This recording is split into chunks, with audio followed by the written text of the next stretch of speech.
Muy buenos días. Caramba, qué auditorio. Qué gusto. Buenos días, bon día, por si hay algún catalán. ¿Hay algún catalán por aquí, por casualidad? ¿No? Bueno. Good morning, en fin, no acabaríamos nunca. Si podéis ampliar la pantalla, por favor, para poder pasar las slides. Bueno, un placer estar aquí en el Centro Médico Docente de la Trinidad. Una satisfacción enorme cuando estás en otro país, ¿no? Aunque es un país amigo, un país muy querido, y te sientes tan acogido, ¿no? Por Nelson Ríos, por los responsables de esta institución. El otro día estuvimos también con Luisa Mariana en la Universidad Metropolitana. En fin, un placer conocer cosas, iniciativas, inquietudes. Realmente es una gran satisfacción, y no lo digo como fórmula, ¿eh? Estamos pasando, Lucía y yo, que somos los dos profesores en EADA Business School en Barcelona, estamos pasando unos días fantásticos en Venezuela. Bueno, yo hace tanto tiempo que me dedico a esto, a intentar comprender cómo funciona la creatividad, la innovación, que, bueno, pues a veces me resulta complicado explicar todo lo que quisiera explicar, ¿no?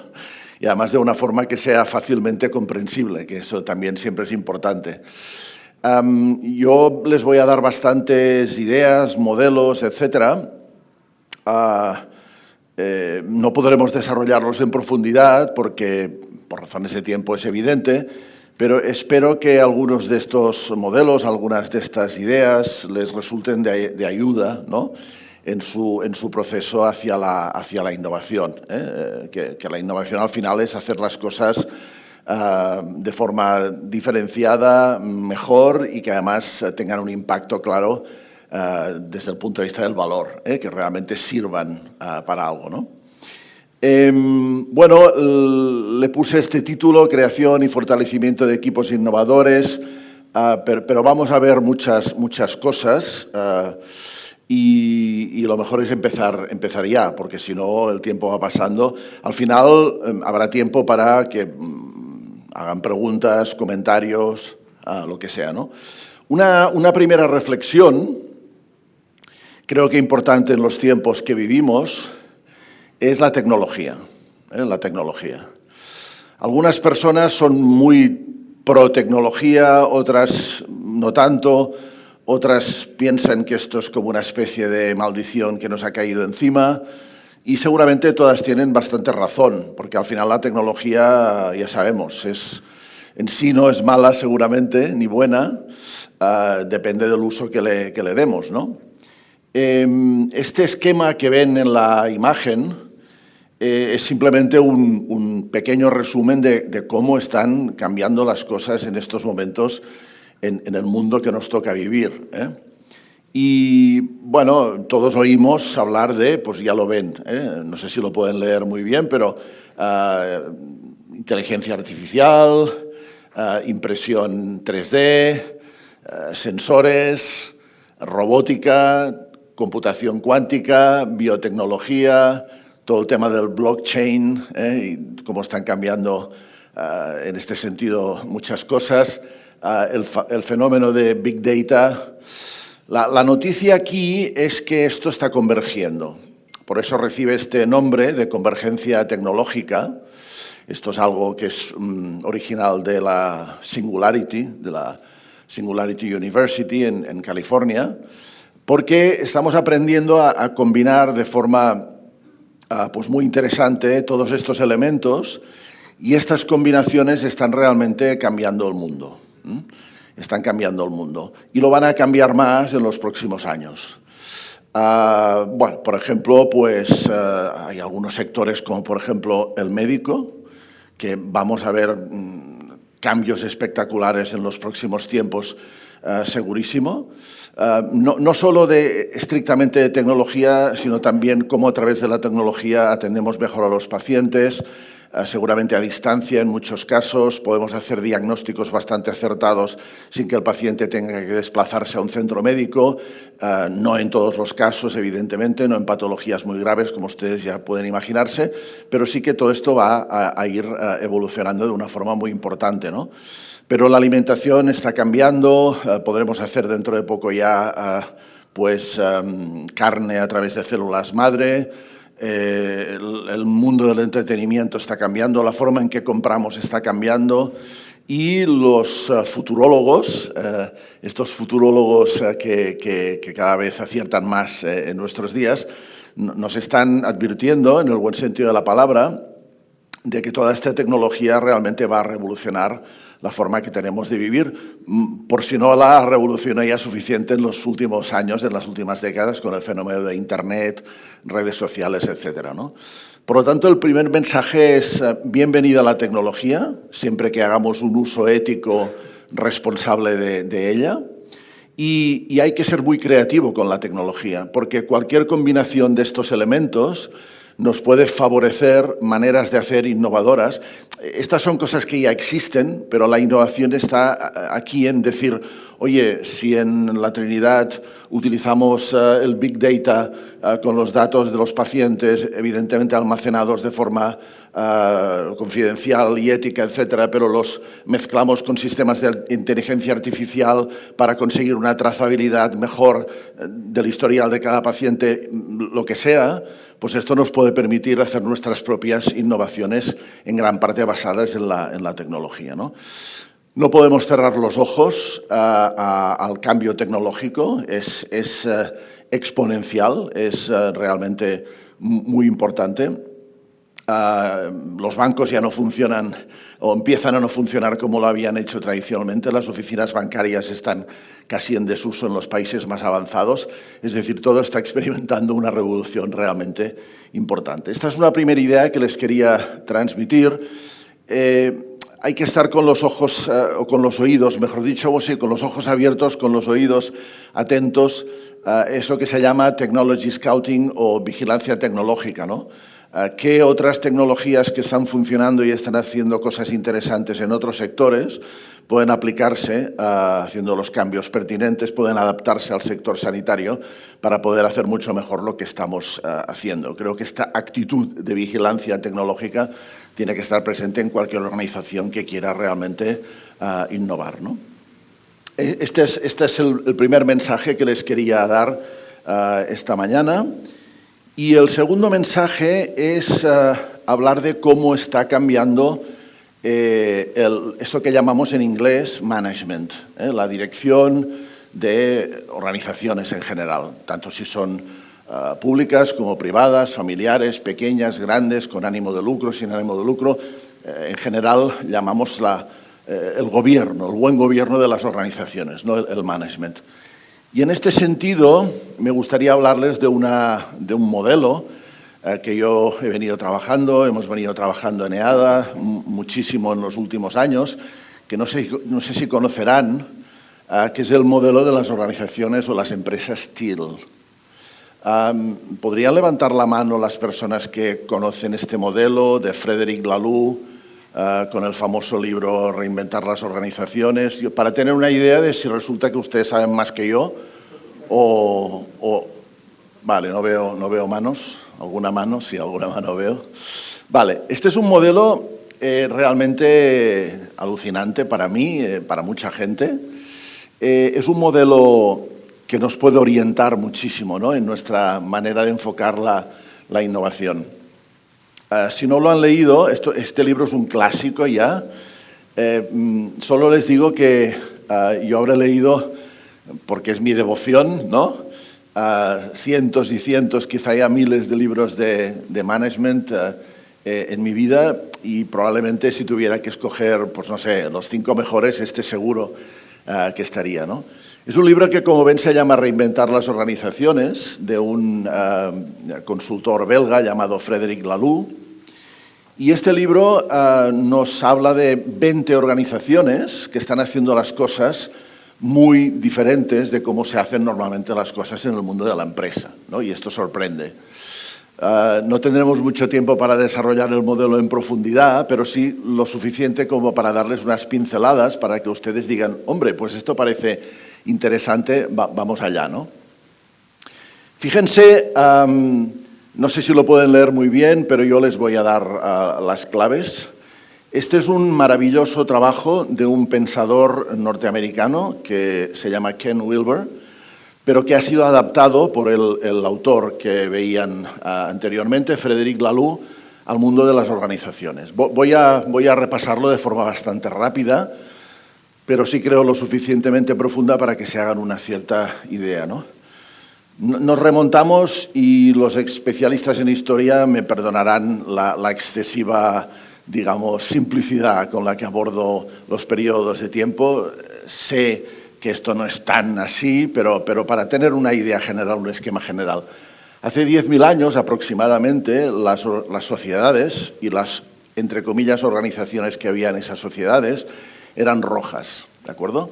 Tienen en la columna final, que quizás es la más importante, tienen la metáfora representativa de cómo se hacían las cosas, ¿no? Los periodos rojos, las eras rojas eran momentos de poder único, de poder incluso despiadado, cruel. Se hace lo que yo digo porque si no habrá consecuencias. Se gestionaba a través del miedo. Y eso en aquella época era visto como normal. Piensen que antes de la época roja la sociedad vivía de forma tribal y por lo tanto no se podía hablar casi ni de organización, o eran subgrupos toscamente organizados, ¿no? Una autoridad única de mando.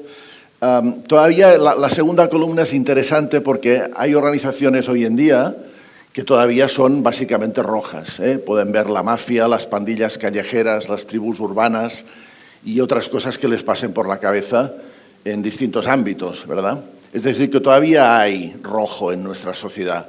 Todavía hay, yo digo que hagas esto y si no lo haces, aquí tienes la puerta. Eso todavía existe, no ha desaparecido, ¿eh? Y en algunas organizaciones, tanto Lucía como yo, preguntamos muchas veces y sorpresivamente aparece el color rojo en algunas empresas, ¿no? Con la revolución neolítica, 5.000 años aproximadamente, la cosa empezó a cambiar y el poder se sofisticó. Ven que ahora la metáfora es el ejército, ¿eh? Fíjense que si ustedes comparan la Trinidad con una manada de lobos, no queda muy bien, ¿verdad? Nosotros somos como una manada de lobos, les dirían, oiga, pero a ustedes, ¿qué les pasó, no? ¿Se dieron un golpe en la cabeza o algo? Si la comparan con un ejército, hombre, quizá no sería la mejor metáfora, ¿no? El periodo ámbar, donde todavía quedan muchos ejemplos, la Iglesia Católica, las Fuerzas Armadas, la administración pública, algunas universidades y algunas instituciones educativas, etcétera, etcétera, etcétera. Bueno, es esa misma concepción del poder que está en la cúspide de la pirámide, pero que el poder se sofistica, ¿vale? Y que entonces hay jefes y jefecillos y subjefecillos, etcétera, porque vivimos en aquel momento. Recuerden que el neolítico es básicamente el descubrimiento de la agricultura, por lo tanto las sociedades se sedentarizan, todo es más previsible porque si no pasan grandes calamidades climáticas podemos recoger la cosecha y esto nos da una seguridad, etcétera, etcétera, ¿no? Ahí aparecen las sociedades ámbar, ¿no? Se inventan funciones formales, roles, procesos, es decir, el poder rojo se organiza mejor, se sofistica. No digo democratiza, porque no sería eso, pero sí se amplía, ¿no? Digamos. Damos un salto enorme y nos vamos, fíjense, del periodo neolítico, nos vamos al Renacimiento como inicio de este nuevo mindset y sobre todo a las revoluciones industriales. Por lo tanto, el salto es absolutamente extraordinario. De hecho, casi todos los saltos en los tres primeros colores son muy es decir, pasa mucho tiempo de un color a otro, ¿no? ¿Cómo son las sociedades naranjas? Las sociedades naranjas ya las hemos conocido nosotros. Las sociedades naranjas iniciaron, como les decía, su momento más, digamos, esplendoroso en las dos revoluciones industriales del siglo XIX, pero se consolidaron en el siglo XX, ¿no? Las sociedades naranjas son competitivas, hay innovación, queremos hacer mejor las cosas que los demás, pero empieza a haber algún destello de generosidad. Por ejemplo, una cosa que se puso muy de moda el siglo pasado era la dirección por objetivos, ¿no? Es decir, oiga, usted tiene que hacer esto, pero hágalo como quiera. Que dices, bueno, menos mal, ¿no? Ya empezamos a ver una cierta capacidad para dejar, oye, que las personas tienen su punto de libertad y que vamos a ver si, ¿de acuerdo? Fíjense que la mayoría de empresas multinacionales, la mayoría de organizaciones son naranjas, todavía son naranjas. Seguramente el color que predomina, no en este país, sino en la mayoría, es todavía el color naranja, ¿vale? Ven que la metáfora es una máquina. Y aquí sí que podríamos comparar la Trinidad con una máquina y no se escandalizaría nadie. Por ejemplo, imagínense que los directivos de esta organización dijeran, nosotros queremos ser como una máquina muy bien engrasada, que funcione perfectamente. Bueno, pues no queda del todo mal, ¿no? No queda del todo mal. Es cierto que la idea de máquina también se relaciona con una cierta despersonalización, ¿no? Eso quiere decir que entonces somos todos máquinas, somos todos engranajes, y funcionamos con unas gotitas de aceite. Bueno, eso podría ser el aspecto más negativo de la máquina. Ahora llega un momento clave, y este casi que lo hemos vivido todos, o al menos hemos experimentado sus consecuencias, ¿no? Hacia mediados, finales del siglo pasado, los años 60, los años 70, con el mayo del 68 en París y la revolución hippie en Berkeley y tantas cosas que pasaron, entramos en un periodo llamado verde, y si se fijan aquí, la metáfora ya es definitivamente agradable, que es la familia. Eso se utiliza todavía mucho.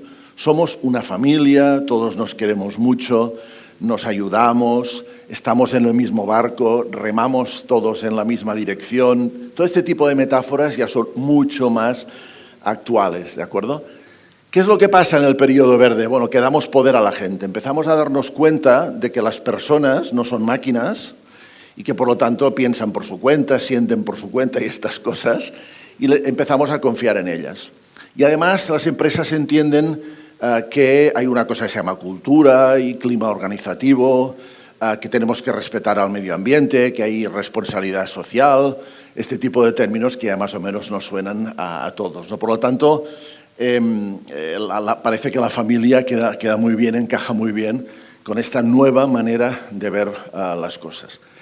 Y ahora llega el momento clave, que es que, según estos autores, según Ken Wilber y según Frederic Laloux, desde el punto de vista de las organizaciones, habríamos entrado ya a finales del siglo pasado, pero especialmente en las primeras décadas de este siglo XXI, es decir, por lo tanto los cambios son cada vez más rápidos, estaríamos entrando en un periodo verde-azul, que normalmente se conoce más en inglés por la palabra teal, que es este color verde-azul, ¿de acuerdo?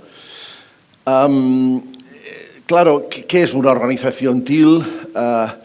¿Y qué impacto tiene esto en el día a día? Pues fíjense, una organización teal de entrada, la metáfora que utilizamos es el organismo vivo. Y esto nos marca una diferencia importante con respecto a la familia. Un organismo vivo que para mantener la vida tiene que estar en perfecta simbiosis con su entorno.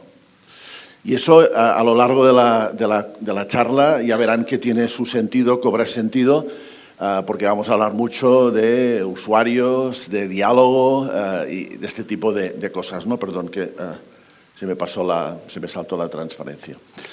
Las tres características fundamentales de una empresa teal son las que más o menos pueden ver en la transparencia y si no se las comento. En primer lugar, una empresa teal tiene un propósito evolutivo.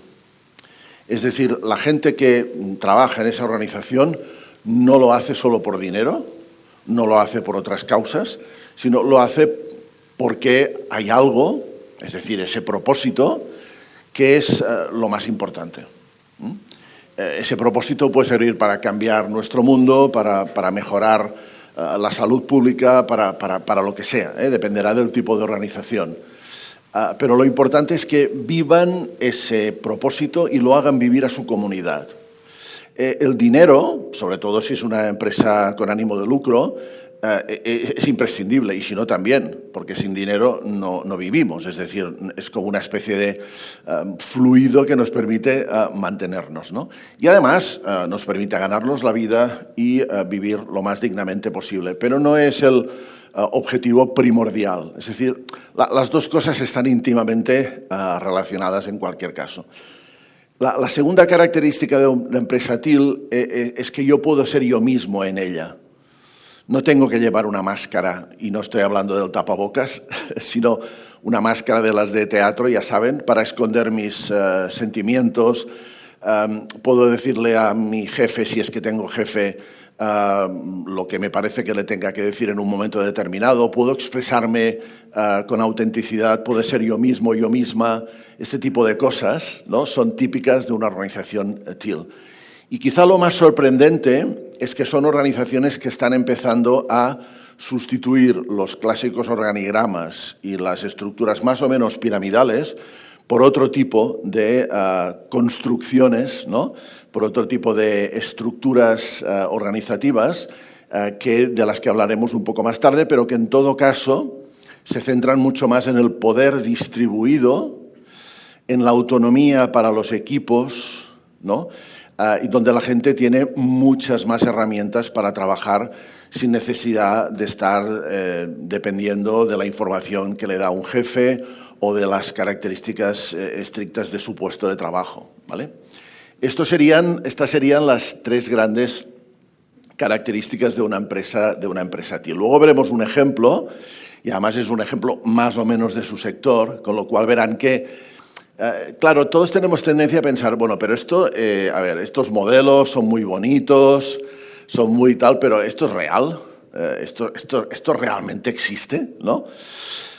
Pues miren, precisamente Frédéric Laloux, como les comentaba antes, que yo tuvimos el placer de conocerle en Barcelona, este libro es el detalle de lo que hacen 20 organizaciones punteras en el mundo, con todas las prácticas que llevan a cabo. Es decir, no es un libro de teorías, de a mí me parece que esto tendría que ser así, tal y cual, sino es el detalle de lo que 20 organizaciones, por ejemplo, entre ellas hay un hospital psiquiátrico en Alemania, ¿vale? Por lo tanto, es una demostración de lo que se está ya haciendo por parte de organizaciones que han decidido que las reglas tradicionales del management ya no sirven en el siglo XXI, en un mundo buca, bunny, loco, con pandemias, con guerras, con no sé cuántas cosas, donde ya es imposible planificar y hay que estar viviendo el día a día, ¿de acuerdo?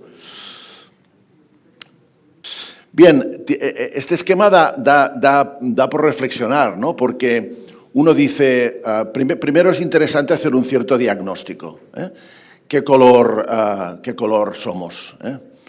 Podemos ser una combinación, podemos ser, por ejemplo, no sé, hombre, todos los colores no vale decir somos rojos, ámbar, verde, no. Pero un par o máximo 3 de colores sí que se admite. ¿Qué ventajas tiene eso y qué inconvenientes tiene eso? ¿Ser como somos tiene más ventajas o tiene más inconvenientes? Y si tiene más ventajas, oye, pues me quedo como estoy de momento. Si tiene más inconvenientes, si detectamos honestamente que tiene más inconvenientes, es interesante avanzar. Y luego la pregunta es, ¿queremos ser una empresa TIL? Y la respuesta puede ser sí o puede ser no, por distintos motivos, por distintas razones. Por ejemplo, si hay una organización que es todavía muy ámbar naranja, y que tiene personas con un mindset, con una mentalidad muy ámbar naranja, no la vamos a convertir en una empresa TIL en 2 días. Y por lo tanto hay que ir con mucho cuidado con esto para no causar expectativa, para no generar expectativas y luego mucha frustración. De hecho, la mejor empresa TIL es una empresa que nace TIL. Una startup, una organización con unos líderes y con unas personas que ya tienen esa manera de ver la realidad. Tienen un filtro de color verde, azul o teal, ¿de acuerdo? A mí este modelo me fascina. Su autor ha llegado a dialogar incluso con el Dalai Lama y líderes mundiales sobre todo esto. Como ustedes van a tener las transparencias, las slides, esto es un cuestionario, que si les apetece utilizarlo, pues adelante. Este cuestionario funciona de la siguiente manera. Por ejemplo, tenemos liderazgo, ¿no? O cómo tomamos las decisiones, o cómo despedimos a la gente, o cómo, yo qué sé, lo que sea. Y entonces hay que escoger la opción que corresponde a lo que hacemos aquí, por ejemplo, en la Trinidad, ¿no? Y si esto lo hacemos con un número representativo de personas, nos puede dar una idea, más allá de las opiniones o más allá de las sensaciones, de realmente dónde estamos situados, si queremos mantenernos ahí, que es una opción, o si queremos avanzar, ¿de acuerdo? Por lo tanto, esto está a su disposición para ser utilizado de la forma que les parezca. Luego, en el turno de preguntas, podemos, si hay alguna pregunta más concreta sobre algún aspecto de este modelo, pues podemos tratarlo, ¿no? Me gustaría avanzar hacia una nueva manera de dirigir las organizaciones y de generar modelos de negocio interesantes, que son las famosas organizaciones exponenciales. Entonces, la misma pregunta que les hice antes, ¿conocen este modelo? ¿Podrían levantar la mano las personas que han oído hablar de las EXOs, de las organizaciones exponenciales? Lo digo más o menos para tener una idea, ok. Una organización, este es otro libro de referencia. Este libro es una delicia porque, igual que el anterior, son casos, ejemplos de funcionamiento, de éxito, con todas sus características. No son libros de wishful thinking, de, bueno, yo creo que tendríamos que hacer esto, porque tal. No. Son libros de qué se está haciendo, cómo se está haciendo y cuáles son las prácticas más concretas de todo este tipo de organizaciones, ¿no? Hace pocas semanas estuvimos también con Salim Ismail, el autor de este libro, un auténtico ideólogo en California, en Barcelona, porque hubo un festival sobre estos temas y pudimos estar con él. Vamos a ver si soy capaz de explicar un poco, también de forma bastante rápida, pero yo creo que lo suficiente como para que digan, vale, ya más o menos entiendo el modelo y si quiero saber más, ya tengo los puntos de referencia, ¿no? Una organización exponencial necesita algo muy parecido al propósito evolutivo que veíamos en las empresas TEAL, pero que aquí le damos casi una doble vuelta, ¿no? Que es lo que se llama un PTM, un propósito de transformación masivo. Yo estoy seguro de que estamos en una empresa con propósito, en una organización con propósito. Eso no quiere decir que no podamos definir incluso mejor nuestro propósito y hacerlo más ambicioso y hacerlo más, digamos, motivador todavía, ¿no? Que apasione más no solo a los que trabajamos aquí, sino a todas las personas de nuestra comunidad, ¿no? Entonces, ¿qué es un propósito de transformación masivo? ¿Qué es un PTM? Pues es un sueño. Y ahora vamos a ver algunos ejemplos. Es un sueño, es algo que parece que esté enunciado por un loco, porque si no, ya no es un propósito de transformación masivo. Normalmente en los últimos tiempos se ha hablado mucho de misión, les sonará. La misión de nuestra empresa es ofrecer unos servicios de salud a nuestra comunidad, bla, bla, bla. Pero normalmente las misiones son muy descriptivas y son muy poco apasionantes. No apasionan. Cuando lees la misión de la mayoría de empresas, a la gente en general dicen, muy bien, pues fantástico, ¿no? Pero un PTM es, ya lo ven, un propósito mayor al que aspira una organización, un sueño, una utopía casi. Pero es una utopía que de alguna manera no decimos, bueno, eso es una utopía, sino que sí, puede ser más o menos utópico, pero vamos hacia ahí. Esto es lo importante, ¿no? Expresa deseo de transformar de forma radical y masiva una determinada realidad, algo que no nos gusta, por ejemplo, algo que no nos gusta, dentro de un sector, un subsector, una manera de hacer las cosas, decimos, oye, esto fuera, vamos a sustituirlo por otra cosa y esta es nuestra utopía, este es nuestro sueño, esto es nuestro PTM, ¿no? Tiene mucho poder de atracción porque mucha gente dice, oye, qué interesante lo que están haciendo esta gente, yo me apunto, yo me subo al carro, yo estoy ahí, yo voy a consumir eso, voy a comprar, voy a utilizar el servicio, lo que sea, contad conmigo, ¿de acuerdo? Genera un ecosistema que se expande. Normalmente las EXO, como ven al final, una organización exponencial tiene más o menos 10 veces más impacto que el que tienen sus competidores, ¿no? ¿Vale? No sé si más o menos la definición teórica de PTM se entiende. Lo que me gustaría ahora es ver algunos ejemplos, no los veremos todos, pero sí algunos. Fíjense, por ejemplo, como TED, las conferencias TED, no sé si las conocen todos, me imagino que más o menos sí, las TED Talks famosas, cómo han cambiado el mundo, ¿no? Ideas dignas de difundir, ¿vale? Todos, cada 2 por 3, pues vamos a YouTube y buscamos alguna charla sobre, no sé, novedades en sanidad o sobre el abordaje de determinadas enfermedades o patologías o cualquier cosa que nos interese, ¿no? Han transformado la forma de dar conferencias, en parte, con esos formatos cortos y esas grabaciones tan nítidas. Fíjense en la segunda, Google. El PTM de Google es organizar la información del mundo y eso sí que suena a loco, a alguien que perdió el juicio, ¿de acuerdo? Si alguien les dice, imagínense que un amigo se les acerca y les dice, oye, que voy a crear una empresa que va a organizar la información del mundo. Tú le dices, oye, ¿te tomaste algo? ¿Estás bien? ¿Tienes algún problema? No sé, le dices algo así, ¿vale? O, por ejemplo, algunas empresas muy conocidas, Wikipedia, hacia el final, que todos los humanos puedan compartir y acceder libremente a todo el conocimiento. Esto ya sabemos desde hace tiempo que es cierto, ¿vale? Pero es que es así realmente, ¿no? O Airbnb, dar a la humanidad un lugar al que pertenecer. Tesla, acelerar la transición a la movilidad sostenible. World Top 20, educar cada niño del planeta. Estas empresas lo están consiguiendo. No es utopía y nada más, lo están consiguiendo, ¿no? Ahora veremos cómo lo consiguen, que esta es una de las claves fundamentales de todo esto. Quirky, por ejemplo, en la 4ª posición, es una red de inventores que se está expandiendo por todo el mundo, donde los inventores ya comparten, colaboran, hacen cosas que hace poco tiempo eran prácticamente impensables, ¿no? Seguro que algunas de estas organizaciones no las conocen. Es interesante que indaguen en alguna de ellas porque son organizaciones realmente sorprendentes en muchos aspectos, ¿no? Vamos a hacer un mini ejercicio.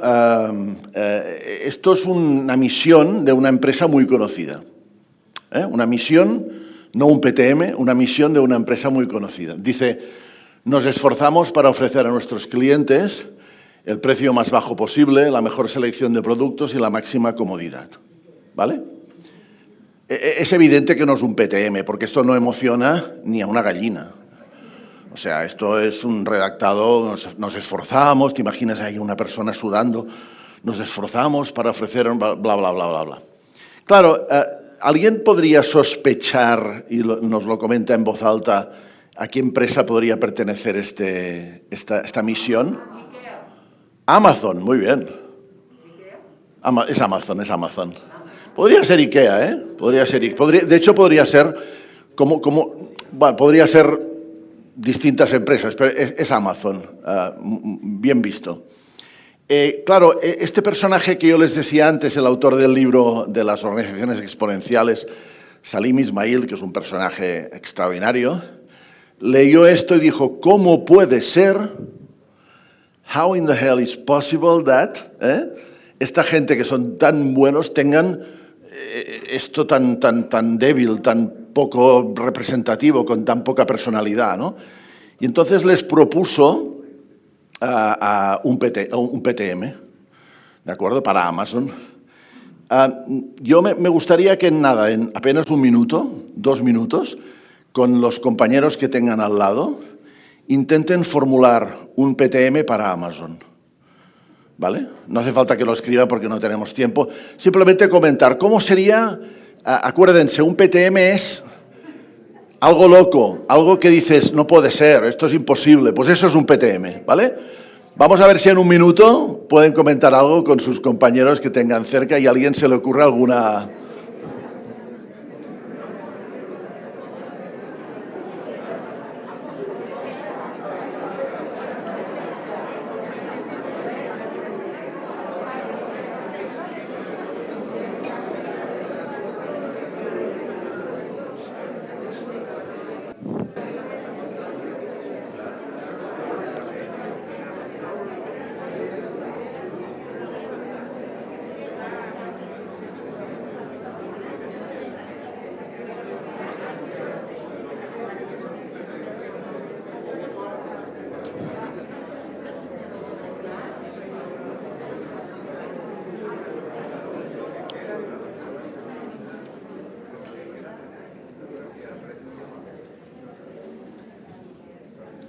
Bueno.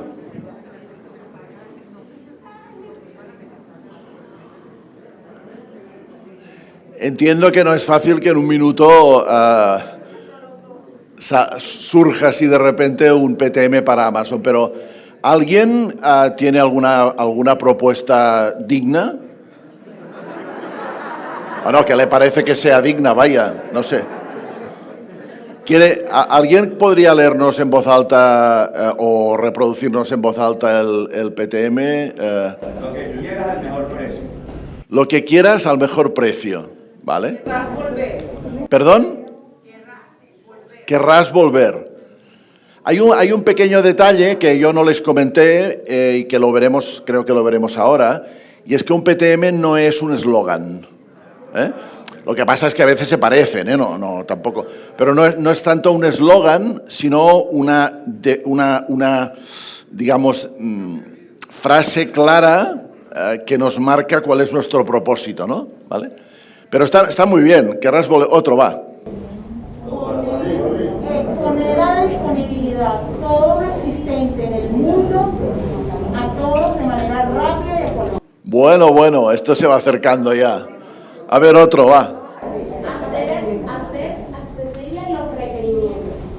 Hacer accesibles los requerimientos. Muy bien. Lo que necesito en mi casa. Directo a tu puerta en Venezuela. Directo a tu puerta en Venezuela. ¿Alguno más?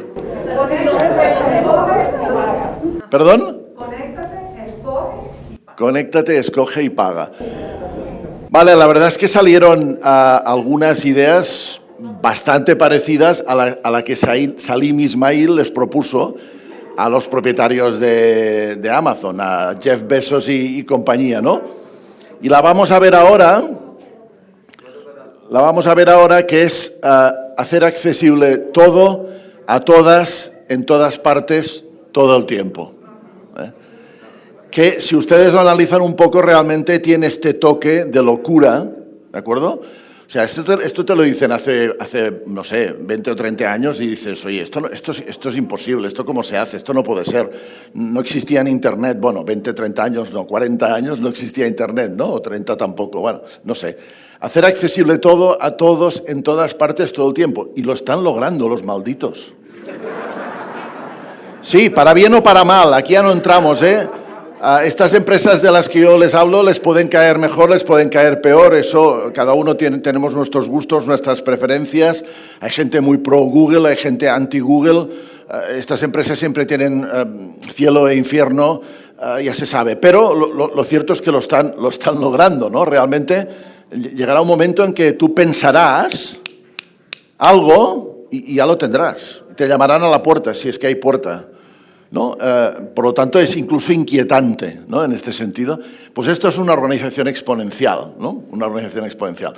Vamos a ver algún otro detalle en este sentido. Un PTM, como hemos dicho, no es un eslogan de marketing, no es una misión ni es la visión, ni es un propósito demasiado restringido que nos bloquee, nos cierre posibilidades de futuro, ¿de acuerdo? Por lo tanto, es una frase sólida, contundente, soñadora, bastante utópica, pero que al mismo tiempo atrae. Una característica de una EXO es que casi todo el mundo quiere ir a trabajar ahí. Las EXO tienen este poder de atracción que, ostras, yo quiero estar ahí, yo quiero hacer eso, a mí me gusta eso, ¿no? Esto es importante, si no... vamos a entrar un poco en detalle, pero solo un poco, porque si no esto podríamos estar 2 días trabajando en qué es necesario para ser una EXO, ¿no? Y vemos en este esquema que hay una parte, digamos, externa, que son las iniciales de Staff on Demand, Community and Crowd, Algorithms, etcétera, que adoptan este nombre de Scale. Y por otra parte, el aspecto interno de la organización más interna, Interfaces, Dashboards, Experimentation, ahora lo vamos a ver en español, que configurarían a través de las iniciales esta palabra ideas o ideas, ¿de acuerdo? Dicen que para los expertos, Salim Ismail y compañía, dicen que para ser una EXO deberías tener, además de un muy buen PTM, que sea realista, que realmente encaje en la sociedad, que tenga sentido, que haga que nuestra comunidad vibre, deberías tener 5 o 6 de estas características. No hace falta tenerlas todas, pero deberías tener 5 o 6, ¿no? Vamos a ver muy rápidamente y nos detendremos sobre todo en los aspectos más humanos, que creo que son los que también pueden interesar más aquí. Este tipo de empresas tienen empleados a demanda muchas veces, minimiza el personal a tiempo completo y subcontrata tareas.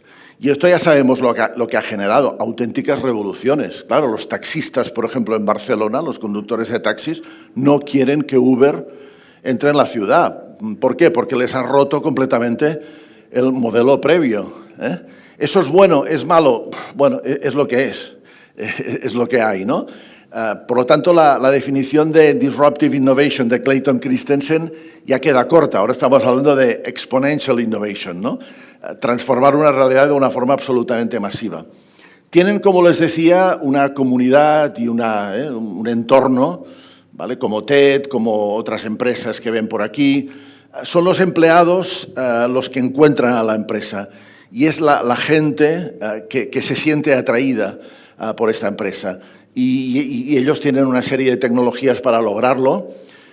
Utilizan muchísimo algoritmos. Esto es una de las claves de una organización exponencial. Los algoritmos no tenemos que utilizarlos nosotros. A veces pueden ser subcontratados también. En algunas de estas empresas el valor de la empresa reside precisamente en el algoritmo. LinkedIn, Google, United Parcel Service, datos y algoritmos para hacer las cosas mejor, para escalar, para ponernos en contacto mejor con nuestros clientes, usuarios. Activos externos, un buen ejemplo es el navegador Waze. No sé si lo utilizan, pero el navegador Waze es actualizado constantemente por los usuarios. Es decir, la empresa prácticamente no tiene que hacer demasiada cosa, sino que se actualiza. La diferencia entre empleados a demanda y activos externos es que los empleados a demanda, ahí estamos hablando de personas, y aquí estamos hablando de lo que sea, mecanismos, tecnologías, etcétera, que no son personas, ¿no? La gente trabaja para la empresa, ¿de acuerdo? Subcontrata lo que no sea absolutamente crítico. Y finalmente, son empresas, las EXO, que tienen un gran poder de, digamos, atraer, de hacer participar, de buscar este compromiso con sus usuarios, con sus clientes, con sus consumidores, con sus pacientes, con sus ciudadanos, da igual, las personas que tienen, digamos, fuera en la comunidad, ¿no? Concursos, incentivos, millas, cosas de este tipo, ¿de acuerdo? Esta es la parte más externa de una EXO y ahora vamos a ver la parte más interna, que para mí es la más interesante. Bueno, tienen muy buenas interfaces, es decir, tienen una tecnología que a través de los algoritmos, etcétera, les permite relacionarse de forma casi personalizada con los clientes. Esto es lo que nos pasa cuando yo, por ejemplo, estoy todo el día en Amazon buscando libros de creatividad e innovación, que te mandan un mensaje que te dice, oye, Frank, ¿has visto estos libros? Y digo, ostras, pues mira, qué bien, este no lo había visto, no había llegado a él y en cambio ahora me lo están brindando directamente, ¿no? Cuadro de mando, Dashboard Experimentation, y autonomy son tres características muy interesantes que están muy asociadas al modelo que veíamos anteriormente de las empresas Steel. Y ahora verán el porqué. Fíjense, cuadro de mando es... La gente de la empresa tiene toda la información a su disposición. Cuando digo toda, quizá no es el 100%, siempre habrá algún dato que tienen que quedarse los propietarios o lo que sea de la empresa, pero antes decíamos las empresas Steel dan autonomía, eliminan jerarquías, grupos, pues esos grupos para hacer su trabajo, sea el que sea, atender pacientes, lo que sea, necesitan información. Y esa información no puede ser que la estén solicitando cada 2 minutos al jefe y que el jefe se haga el interesante porque tiene esta magnanimidad para dar la información a los colaboradores, sino esto tiene que cambiar, ¿vale? Y por lo tanto esto encaja mucho con lo que veíamos antes. Las personas, los colaboradores en una empresa necesitan tener mucha información de muchas cosas en el momento, porque si no esto les dificulta muchísimo la toma de decisiones y el trabajo, ¿no? Experimentación, bueno, son empresas que experimentan constantemente. ¿Y qué quiere decir experimentar constantemente? Bueno, pues hacer experimentos, ¿no? Y un experimento en ciencia es algo muy sencillo, son los experimentos A-B, ¿no? Yo tengo A, y quiero ver si esto es lo mejor que puedo tener o es mejorable. Por lo tanto, pruebo B. Si B, por ejemplo, las aulas son todas rectangulares. ¿Por qué las aulas son rectangulares? Bueno, por una cuestión arquitectónica de ahorro de espacio, los ángulos y tal. Sí, vale, pero pedagógicamente esto es lo ideal. Voy a probar cómo serían las aulas circulares. Y puedo incluso hacer una prueba, un prototipo, aunque sea con material de goma espuma para hacer un aula y ver qué pasa, ¿no? Si resulta que ese experimento triunfa, resulta que B es mejor que A. Y si resulta que no triunfa, ¿qué aprendo yo del experimento? Por lo tanto, tanto las empresas Steel como las Exo son lugares donde la gente se puede equivocar. El error está permitido. Hay 2 tipos de errores. El error evitable, o sea, si yo estuviera dándome golpes constantemente contra esta mesa mientras doy la presentación y hiciera ruido y tal, ustedes dirían, oiga, señor Frank, aléjese de la mesa y no tropiece más ya, pero los errores de los que estamos hablando son errores que surgen de la curiosidad, de la experimentación, de las ganas de cambiar cosas. Esto es fundamental para construir una cultura innovadora. Fundamental. Si yo tengo miedo, si yo temo ser mal visto, si yo temo, que voy a ser penalizado, que me van a considerar una persona un poco torpe, fíjate, ya se ha vuelto a equivocar. En los errores de exploración, si esto sucede, una empresa jamás será innovadora. Porque la gente nadará y guardará la ropa, hará lo de siempre, se situará en su zona de confort, se dedicará a explotar lo que ya conoce y no a explorar nuevas posibilidades. Esto es un mindset absolutamente necesario.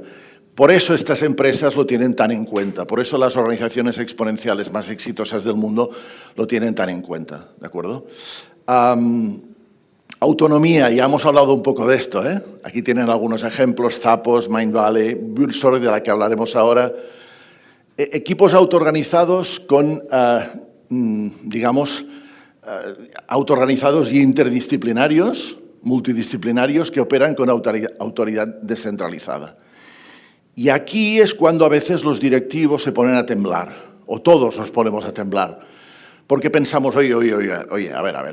En una empresa tiene que haber gente que mande, tiene que estar estructurado, tiene que haber una jerarquía, tiene que haber... Y si hacemos que eso se tambalee, tambaleamos también nosotros, ¿no? Pero bueno, ¿y entonces cómo nos organizaremos? ¿Y quién tomará las decisiones? ¿Y esto cómo pasará y tal? Pero la pregunta que nos tenemos que hacer no es esa, o la reflexión que nos tenemos que hacer, a mi juicio, no es esa. La reflexión que nos tenemos que hacer es, tal como estamos organizados ahora, ¿nos ayuda a funcionar de la mejor forma posible? ¿Nos ayuda a innovar? ¿Nos ayuda a romper barreras departamentales?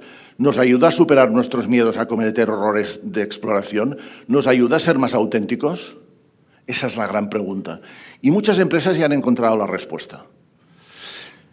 Las empresas más innovadoras, o muchas de las empresas más innovadoras, están sustituyendo procesos más o menos clásicos de arquitectura organizativa, como los organigramas, las jerarquías, etcétera, por otras cosas más complejas, no menos, más complejas, que se adaptan más a la complejidad creciente en nuestro entorno. Estoy hablando de holocracias, estoy hablando de equipos autoorganizados, estoy hablando de distintas fórmulas de estructuras circulares, como ahora veremos, ¿de acuerdo? Esto es fundamental, esto es fundamental. Si no se produce esta terna aquí de cuadro de mando transparente para todo el mundo, capacidad de experimentación y autonomía, seguramente el resto de elementos de una EXO son insuficientes, porque falla algo tan importante como es el factor humano. Ya lo decía Steve Jobs, sin ir más lejos. Steve Jobs decía, oiga, usted para innovar puede tener muchas cosas, pero si no tiene gente con este mindset no logrará nunca nada, ¿no? Por lo tanto, yo creo que estos tres elementos son especialmente importantes, ¿no? Vamos a ver algunas cuestiones clave, yendo más a la parte práctica, si ustedes quieren, ¿no? A propuestas más un poco prácticas. Algunas cuestiones que me gustaría comentarles. Es muy importante el liderazgo de la innovación. Es muy importante el liderazgo de la innovación. Una empresa sin un líder innovador, tiene muchas menos posibilidades de triunfar, en general. Déjenme recomendarles otro libro, en este caso está en inglés, lamentablemente, porque no hay traducción al español. Es un libro del que fue mi profesor en liderazgo en California, George Cole Reiser. Es un libro extraordinario, que ya ven que lleva este título de Care to Dare, que comentaremos ahora, ¿no? Algunas cuestiones, algunas ya comentadas. Un buen líder tiene que ser muy tolerante con los errores inteligentes, que ya hemos comentado cuáles son. En todas las empresas innovadoras esto es que no falla. Es que incluso se anima a la gente. Oye, equivócate, porque es que si no te equivocas no innovarás nunca, no aprenderás nunca. Con miedo no se llega a ninguna parte, ¿no?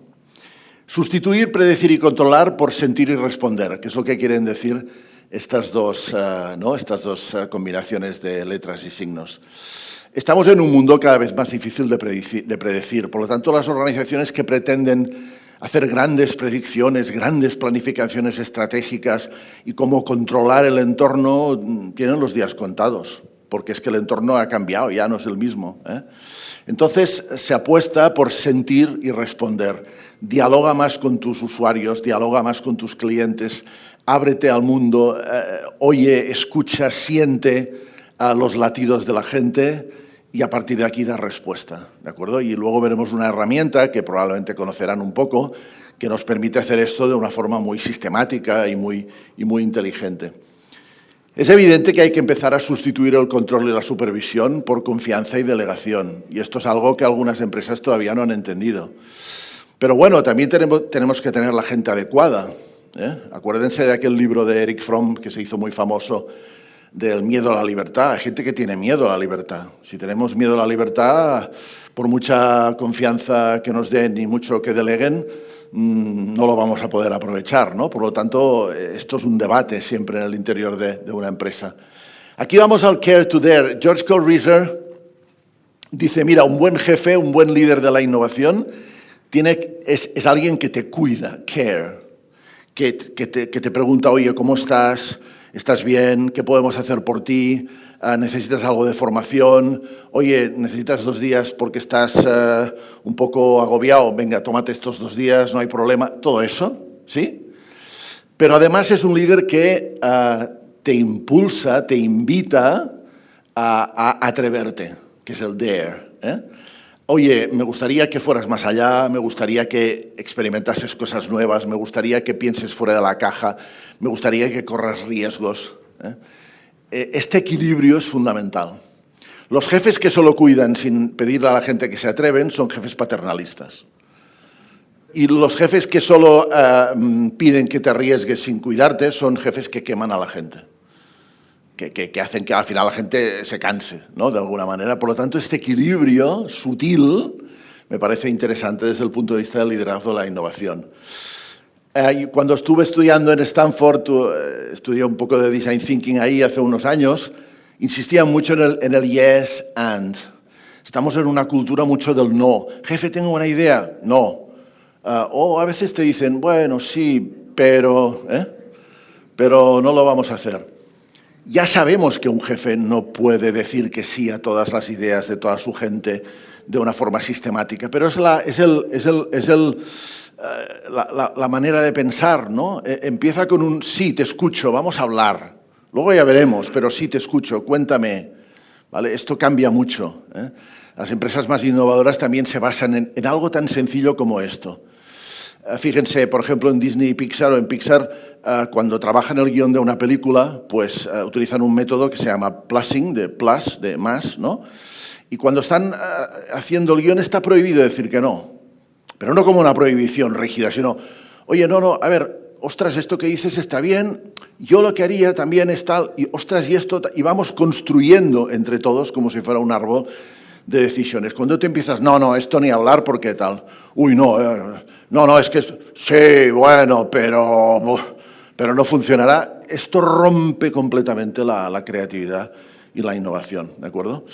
Esto es lo que George llama el unconditional positive regard, la mirada incondicional positiva que deben tener los líderes sobre sus colaboradores desde el punto de vista especialmente de la innovación, ¿no? Oye, qué bueno. Por cierto, es diferente cuando tú vas a un jefe o un manager, porque ya saben que muchas de estas empresas la figura de jefe ha sido erradicada. Por ejemplo, yo tuve la suerte de dar una conferencia en Google, en los headquarters de Google en Dublín para Europa, y ahí me dijeron, es que aquí el concepto de jefe no existe. Tú tienes un manager que te orienta, que está por ti, que te ayuda, que te pregunta qué es lo que quieres hacer ¿vale? Es muy diferente, ¿no?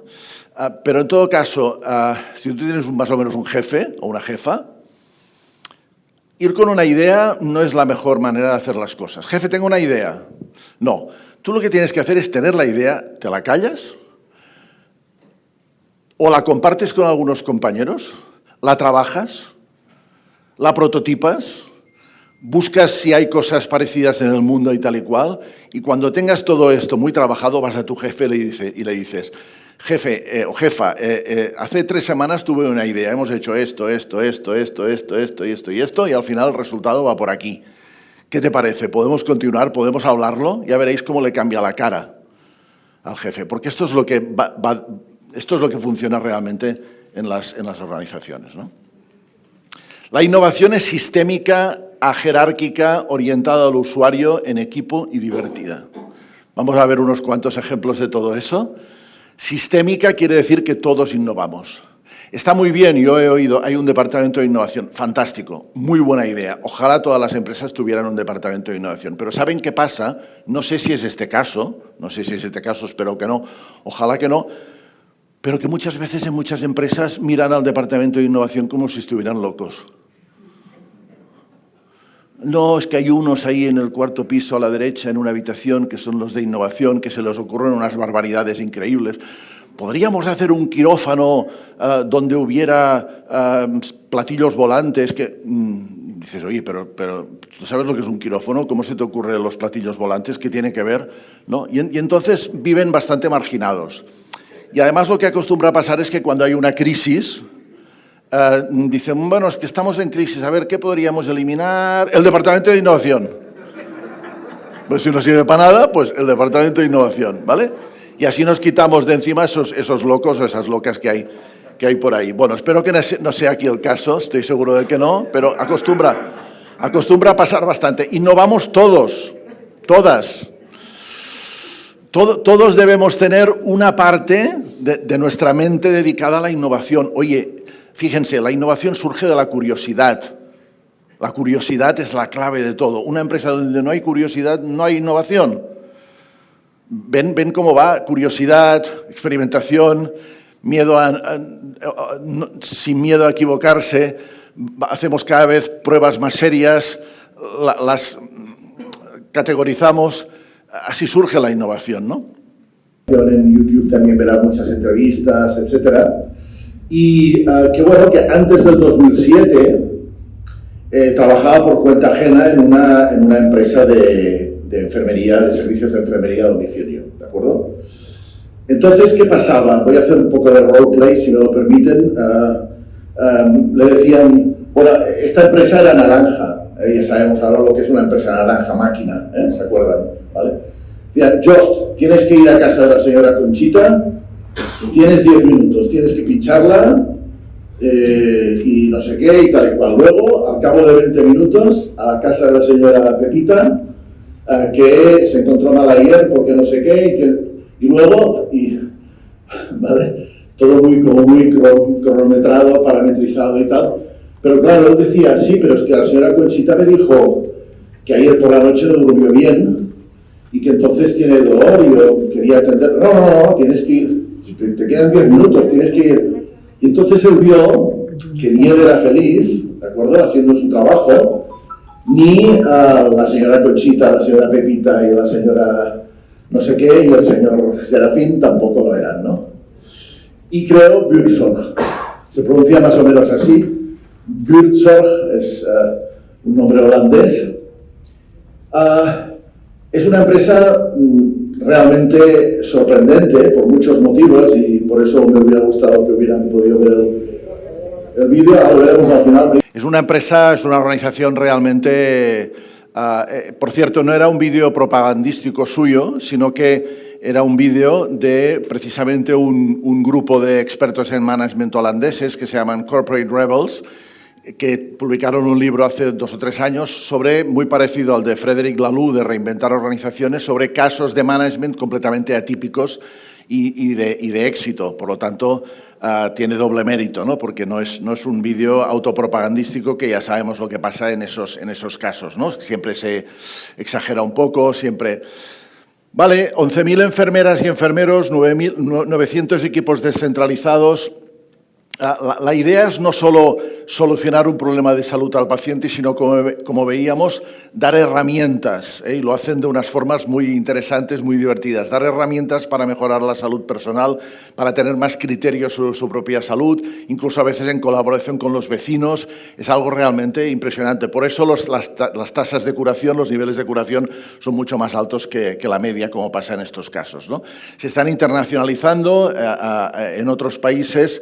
Los niveles de satisfacción son muy elevados y nos llama la atención, ¿no? Esto de ostras, no hay jefes, no hay estructuras, digamos, de organigrama y tal y cual, lo cual quiere decir, fíjense, esto es muy importante, ¿es mala la jerarquía? No, la jerarquía no es ni buena ni mala. Si nos funciona, oye, adelante. Pero lo que nos tenemos que preguntar es lo de A a B. ¿Funcionaríamos mejor con otro sistema? Esa es la pregunta clave en las organizaciones. Y la mayoría de empresas innovadoras, startups, etcétera, acostumbran a optar mucho más por B que no por A. Por esta descentralización del poder, por esta democratización, entre comillas, del poder, ¿de acuerdo?, que adopta formas bastante diversas, ¿no? Si todavía dudan, que es normal, dudar es sanísimo, como saben. Fíjense, China, ¿qué habíamos dicho de China hasta hace poco? ¿Que eran muy buenos haciendo qué? Copiando. Y en parte es cierto, y siguen siendo muy buenos copiando, pero cuidado.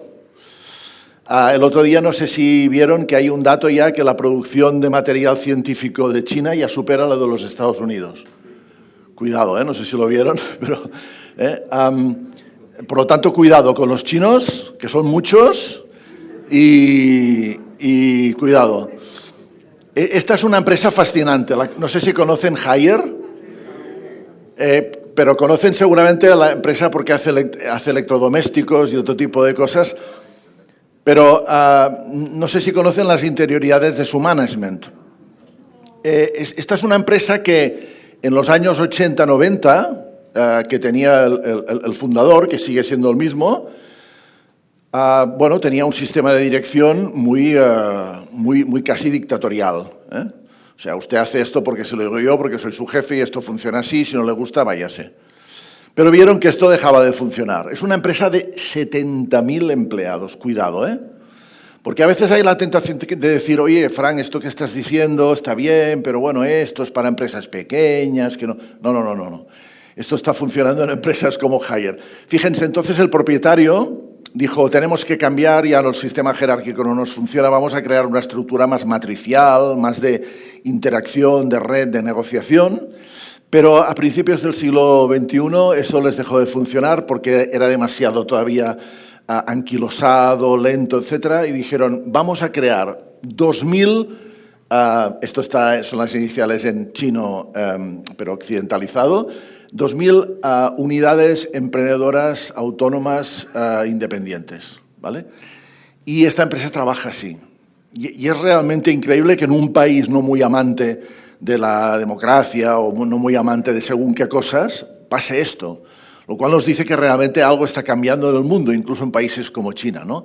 Cada uno de estos 2.000 grupos tiene autoridad, tiene mucha autonomía de trabajo, pueden tener su propio plan estratégico, surgen liderazgos espontáneos y naturales más que impuestos, formas de trabajar muy autónomas, pueden generar nuevos productos y hacer propuestas. Realmente es impresionante que esto suceda en una empresa dura, porque no es una escuela, no es una empresa dura, industrial de fabricación y además en China, ¿no? Creo que hay muchos ejemplos cada vez más de circunstancias de este tipo. Fíjense, esto es un organigrama, ¿qué les parece?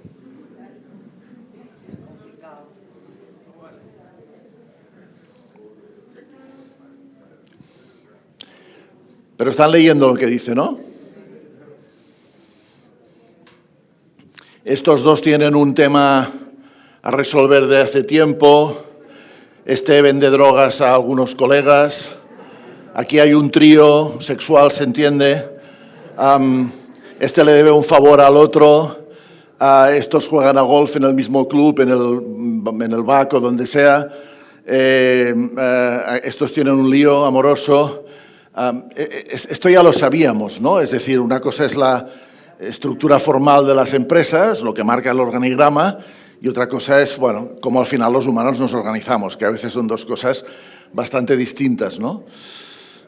Los organigramas y las jerarquías probablemente han servido y siguen sirviendo, yo no creo que tengamos que eliminarlos ni demonizarlos, pero están siendo sustituidos progresivamente en algunas organizaciones innovadoras por estructuras más de tipo holocracia, más de tipo holocrático, donde el poder no fluye de arriba a abajo, sino que el poder fluye en círculo. Por ejemplo, esto sería el departamento médico y estos podrían ser subcírculos dentro del departamento médico, cada uno de estos sería roles, pero no hay dependencias jerárquicas, hay como una serie de normas holocráticas que indican cómo tomamos las decisiones aquí, qué procedimientos, cómo nos comunicamos, sin que haya necesariamente procesos de coerción o de yo te digo esto porque soy el círculo más grande. Ser el círculo más grande no implica tener más poder, implica más generalidad, pero no más poder, ¿de acuerdo? Entonces es interesante averiguar cómo funcionan exactamente estos sistemas. Por ejemplo, una empresa muy conocida de Texas, Zappos, que ahora está en Amazon, es una empresa altamente holocrática, con miles y miles de trabajadores, ¿no? Por lo tanto, es interesante ver qué está pasando en la manera de estructurarnos, porque puede tener una incidencia muy importante en aspectos como, por ejemplo, la innovación, ¿no? ¿De acuerdo? Hablemos un poco de equipos, porque al final, en una organización hay equipos, ¿no? Equipos innovadores. Yo creo que lo interesante es que haya unas pautas generales, es decir, que la empresa diga, oye, mira, nosotros queremos innovar en esto, en esto y en esto, ¿no? Este es nuestro rumbo de innovación.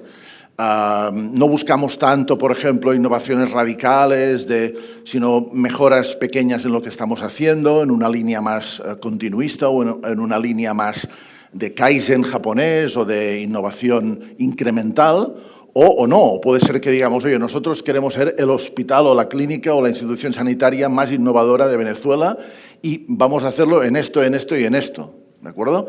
En aspectos estrictamente médicos y científicos o en aspectos de atención al cliente, lo que sea, pero es importante que la empresa marque el rumbo, ¿no? De alguna forma, que el rumbo también tiene que dejarse influir bottom-up, ¿no? Es decir, por las ideas de la gente y por lo que la gente experimenta con los usuarios y los clientes. Al final tiene que ser una cuestión bastante negociada, ¿no? A partir de aquí yo creo mucho en los equipos de innovación y Lucía y yo hemos trabajado así con universidades, con empresas farmacéuticas, con empresas de todo tipo y siempre les hemos dicho, oye, más que un departamento de innovación, que está muy bien tenerlo, insisto, crea un equipo de gente ilusionada, no le llames ni departamento, un equipo de gente ilusionada que cuando le pronuncies la palabra innovación les brillen los ojos. Porque la innovación no puede ser más burocracia, no puede ser más de lo mismo. No puede ser que la gente te diga algo así como, coño, con el trabajo que tengo encima me piden que innove, ¿no? ¿Vale? Porque es que entonces no vamos a hacer nada, no vamos a hacer nada, ¿vale? Por lo tanto, la innovación, desde mi punto de vista, desde nuestro punto de vista, surge en parte surge del romanticismo, de la curiosidad, del querer ser mejores. Rodéate de 3 o 4 o 5 personas que deseen apasionadamente hacer eso. Yo trabajé así, por ejemplo, en la televisión de Cataluña, en TV3, y nos lo pasamos durante meses, nos lo pasamos en grande. Y generamos esa sensación de comunidad que yo les comentaba al principio, ¿no? Al principio la gente decía, bueno, sí, van a hacer una cosa de innovación y tal, bueno, no sé, yo tengo mi trabajo, a mí no me líes mucho porque tengo... Y al final la gente decía, oye, yo quiero ir, yo quiero hacerlo, yo quiero estar ahí, yo quiero participar. Y como una onda que se expande, que fue muy interesante, ¿no? ¿Qué es un equipo de innovación? Oye, pues un equipo diverso, donde haya mujeres, hombres, médicos, no médicos, antropólogos, ingenieros, lo que sea, del Real Madrid, del Barcelona, lo digo para dar una referencia a los equipos de mi país, pero bueno, yo qué sé, da igual, pero con una característica fundamental que es tan importante como lo que les decía del error, que se escuchen y se respeten. Un equipo diverso que no se escucha ni se respeta es lo peor que hay, porque acabamos a bofetada limpia y esto es un desastre. Un equipo diverso que se respeta es una maravilla, porque la innovación surge también un poco del conflicto. Oye, yo no lo veo igual que tú, pero vamos a hablarlo, vamos a discutirlo, vamos a comentarlo, vamos a integrar, vamos a integrar y al final seguramente llegaremos a alguna parte, ¿no? Aquí también cuenta lo de experiencia, no experiencia. Lo peor que puede pasar en una organización es que la gente joven, con poca experiencia, diga, usted viejo o vieja, apártese que yo estudié en Stanford y tengo muchas cosas nuevas que aportar. Eso es fatal, le tenemos que decir, oye, usted, mocosa, tranquilícese, ¿no? Porque lo primero es la educación, ya de entrada, ¿vale? Pero al revés también, el veterano o la veterana no pueden decirle, tú niño o niña no me vas a explicar a mí lo que tengo que hacer, que llevo 40 años haciendo eso. Coño, precisamente por eso, porque si llevas 40 años haciendo eso, también está bien que venga alguien y te dé un poco de aire puro, porque si no, hijo mío, te estarás medio asfixiando y no lo sabrás, ¿no? O sea, ¿vale? Por lo tanto, diálogo. La clave de la innovación es el diálogo, el no miedo, el diálogo. La tolerancia, ostras, si tú piensas así y yo pienso así, entre médicos y no médicos y personal, todos innovamos, recuerden, innovación sistémica. Reto creativo, hay que tener un reto. Oye, tenemos un reto en este momento que es mejorar la rapidez con la que atendemos a los pacientes en urgencias, o lo que sea, es igual. Los retos que vamos a trabajar, vamos a dedicar unas semanas a trabajar esto, a ver si se nos ocurren procesos claros de mejora y los podemos implementar, ¿no? Y estos retos sí que son lo que les decía que puede venir dado un poco por la dirección de la organización. Normas, técnicas, es decir, cómo trabajamos en equipo, qué metodologías utilizamos, qué es lo que se puede hacer y qué es lo que mejor no hacer porque interfiere negativamente en los procesos de creatividad e innovación, facilidades, salas adecuadas. Hay, por ejemplo, mucha evidencia, hay un famoso estudio de Stanford, que el movimiento facilita la creatividad. Y por lo tanto, cuando trabajamos creativamente es mejor estar de pie, con una música alegre, con materiales para pegar cosas ¿de acuerdo? Que no estar en una sala de juntas con unas sillas de estas que te sientas y te duermes 3 horas, de tan cómodas que son a veces, ¿no? porque ese es un lugar que para otras cosas puede ser fantástico, pero para trabajar creativamente no.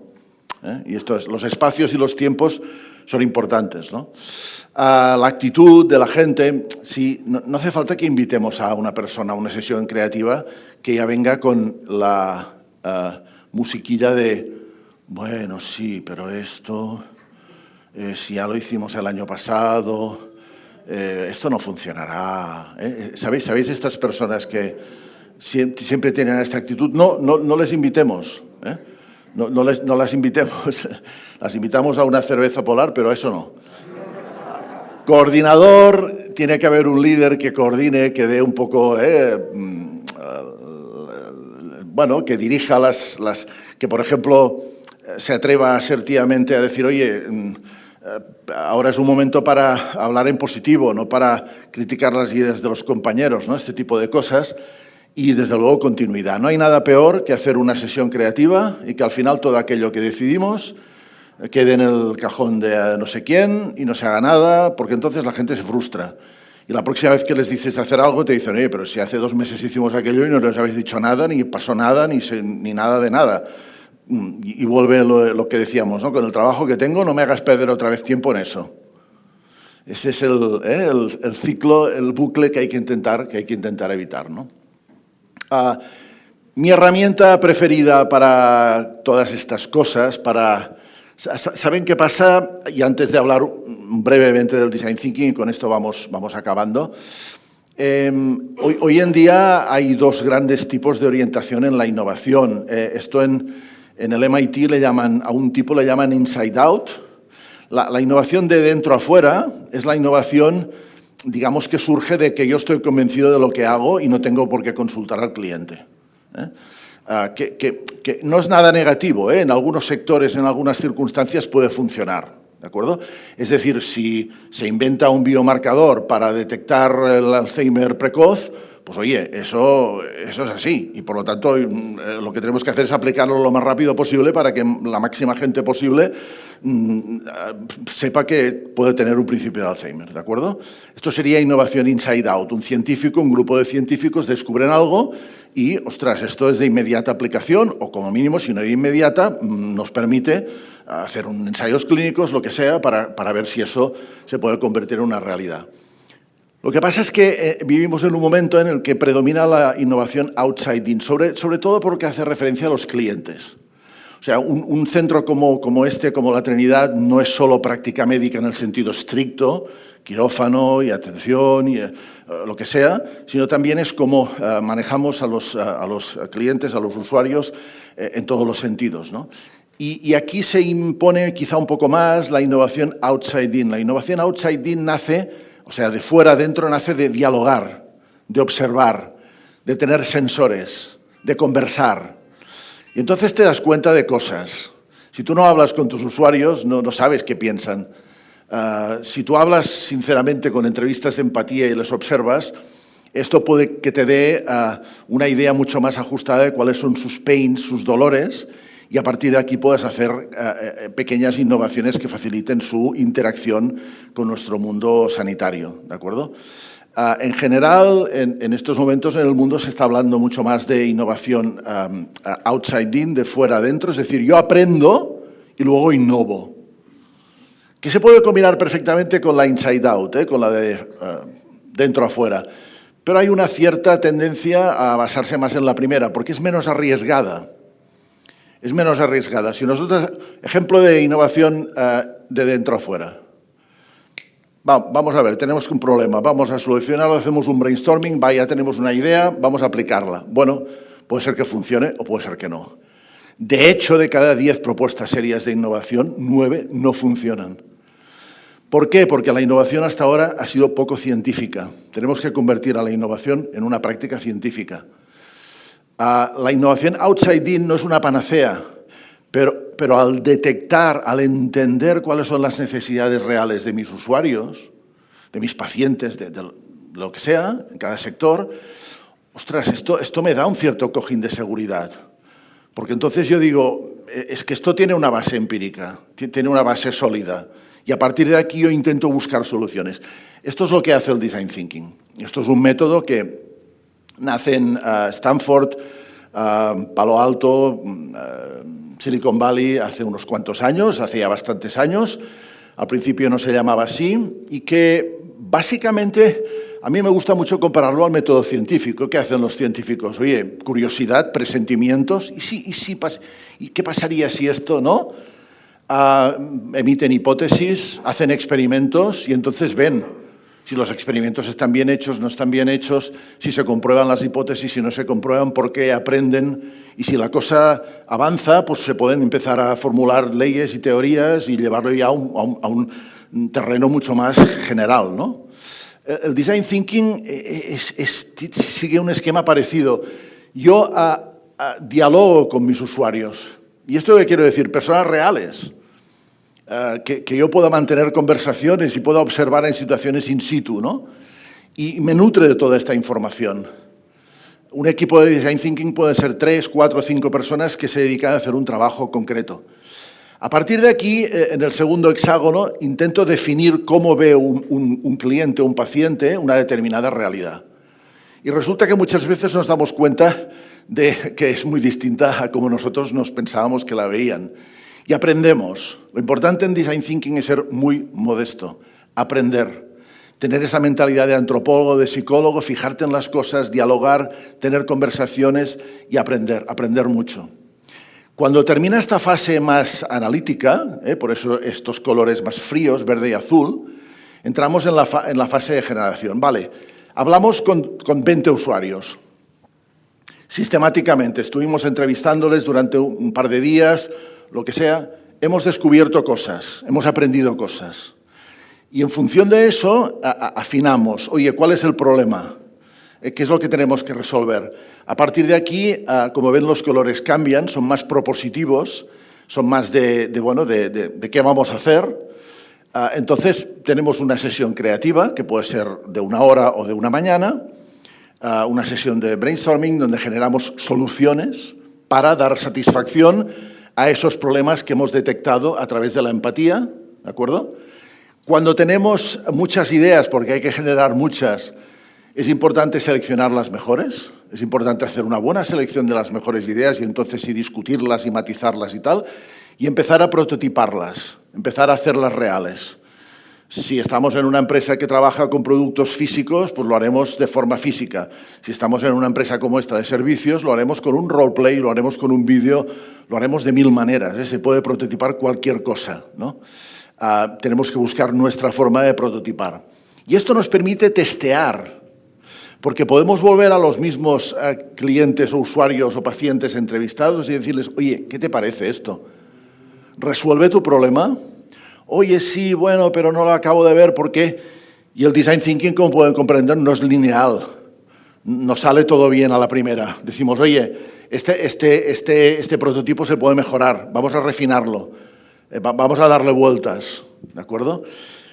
Esta es una mecánica, como ven, muy parecida al pensamiento científico, porque lo que hacemos es basarnos en evidencias, no en lo que nos parece, en ideas vanidosas o en cosas que no podemos de alguna forma demostrar, ¿no?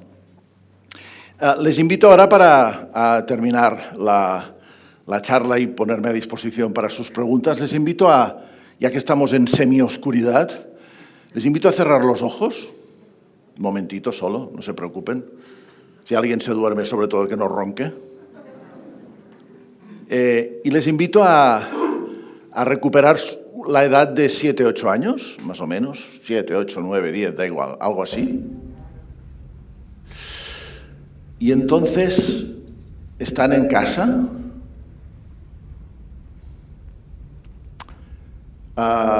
Piensen en qué les apetecería hacer en este momento, si tuvieran esa edad, ¿eh? Wow.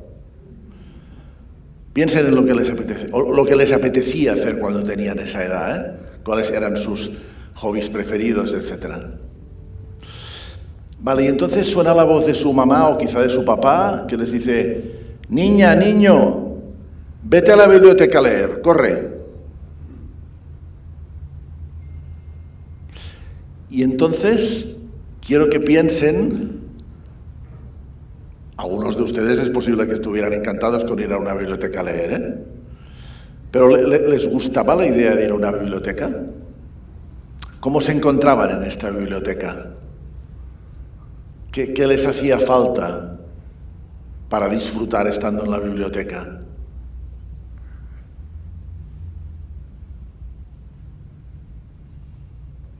¿Qué sensaciones tenían? ¿Qué emociones sentían cuando pasaban media hora, 1 hora, 2 horas en una biblioteca de su barrio, de no sé, de donde fuera? Bien, bueno, ya podemos abrir los ojos, si es que los tenían cerrados. Algunas personas que nos digan sus sensaciones que sentían a los 7, 8, 9, 10 años en una biblioteca. Adelante. ¿Nada? ¿Aburrimiento? ¿Qué más? ¿Qué más? ¿Qué más? En voz alta, por favor. ¿Perdón? ¿Los temas no eran interesantes? ¿Sensaciones, emociones que sentían? Misterio. ¿Cómo? Misterio. Misterio. Curiosidad. ¿Curiosidad? ¿Emoción?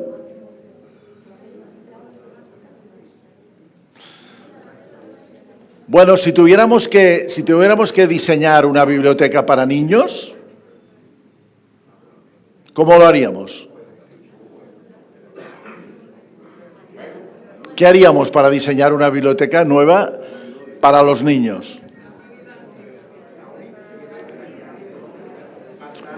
Ya, pero ustedes ya están haciendo muy inside out, ¿eh? Ya están dando ideas. Esto es inside out. Outside in, ¿cómo sería? Claro. Pidamos a unos cuantos niños de ustedes que vengan un día y les preparan una merienda fantástica y les empiezan a preguntar. Oye, ¿a ti te gusta, Pablito, ir a la biblioteca? No, porque es muy oscura. Yo qué sé, les empezaría a decir cosas. Y otra cosa que podrían hacer es actuar como antropólogos y observar a las niñas y a los niños en una biblioteca y ver qué hacen. Son los 2 métodos que se utilizan fundamentalmente en el design thinking, ¿no? Y entonces podría aparecer algo esto. Bueno, esto es una biblioteca, ya lo ven, Rochambosch Children's Library en Billund, en Dinamarca. Recuerden, si lo saben o si no se lo comento, que es la ciudad donde está Lego, por eso también.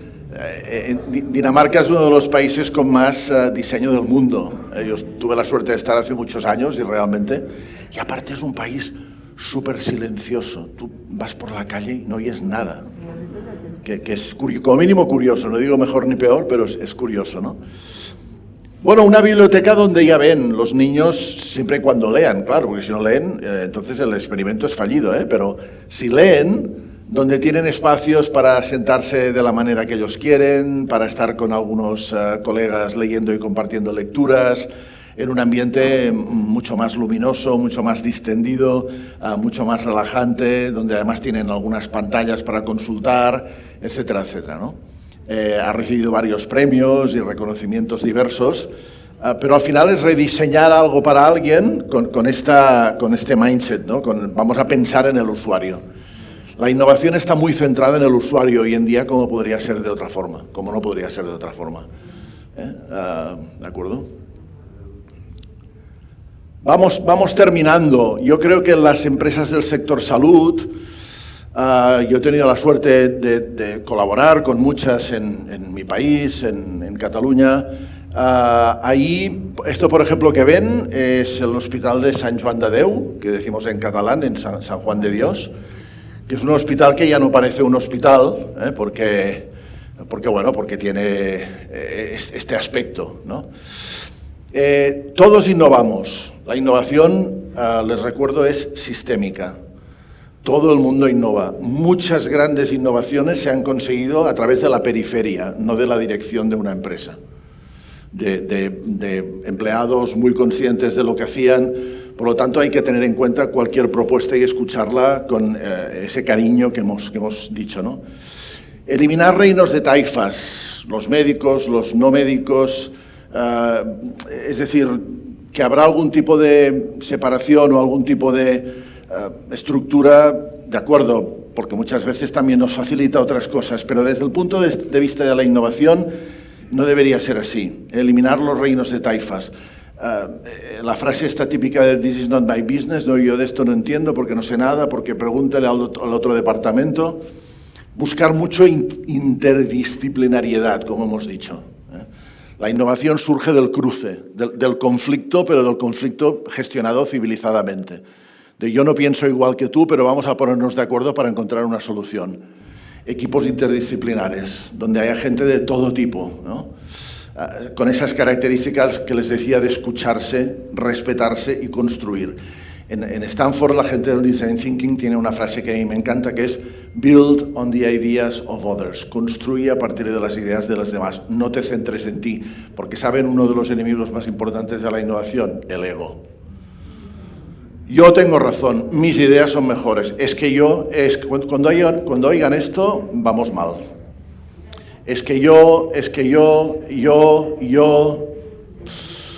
Vamos mal. Tecnología para la práctica médica, desde luego. Ojalá, nos hablaron esta mañana de tecnologías diversas que hacen maravillas y podemos solucionar problemas de salud de una forma. Les remito a la primera transparencia que les puse de convergencia tecnológica, pero también para la atención al usuario.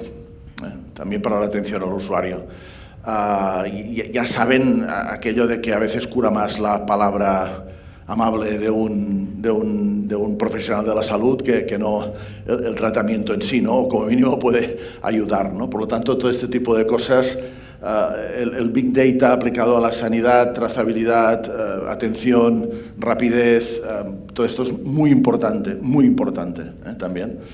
Obsesión por el usuario. Hay una oleada creciente en el mundo de obsesión por el usuario, no porque el usuario o el cliente o el paciente nos vayan a dar las soluciones, pero nos cuentan sus problemas. Y entendiendo su punto de vista, como les comentaba con el Design Thinking, entendemos cosas que para nosotros eran invisibles. Y esto es una fuente inagotable de innovación, ¿no? Y si es posible, algo de reinvención de la estructura organizativa. Los tiempos que corren necesitan de organizaciones más planas, más operativas, más rápidas, con mucha información para la gente, un poco lo que comentábamos, tanto en el modelo TIL como el modelo EXO. Voy a acabar me parece que no tengo nada más, voy a acabar con otro pequeño ejercicio. Pueden cerrar los ojos si quieren, o si no, no hace falta. Pero ahora necesito que todos ustedes sean hombres. O sea, que los hombres ya está bien. Y las mujeres, por favor, transfórmense en hombres. Por un momento, no se preocupen. ¿Vale? Son hombres. Y están, noten los cambios fisiológicos, en fin. Y están paseando por la antigua Grecia. Por una ciudad, por Atenas, por ejemplo. Visualicen sus ropas, el calzado, cómo son las calles, hay algunas personas paseando por ahí, están ustedes en una especie de plaza. ¿Sí? Son hombres, Y de repente se encuentran a un viejito sentado en el pie de una columna dórica y le preguntan: perdone señor, ¿me puede usted decir si las mujeres y los hombres tienen el mismo número de dientes? Y este viejito les responde con cara de sorprendido: vaya pregunta que me está haciendo usted, más obvia, ¿no? Y les responde: señor, claro que no, los hombres tienen más dientes que las mujeres. Vale, ya pueden abrir los ojos si los cerraron. Esta anécdota, que parece una barbaridad, es real. Es decir, no es que pasara eso exactamente. Esto está documentado en las obras ni más ni menos que de Aristóteles. Y encontrarán información en Internet si lo buscan. Es decir, en aquella época había la creencia de que no solo las mujeres, sino cualquier hembra que tuviera dientes de cualquier especie animal tenía menos que los machos, digamos, ¿vale?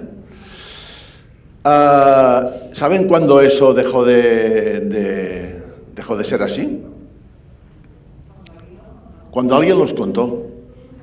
Pero ¿saben cuándo alguien los contó?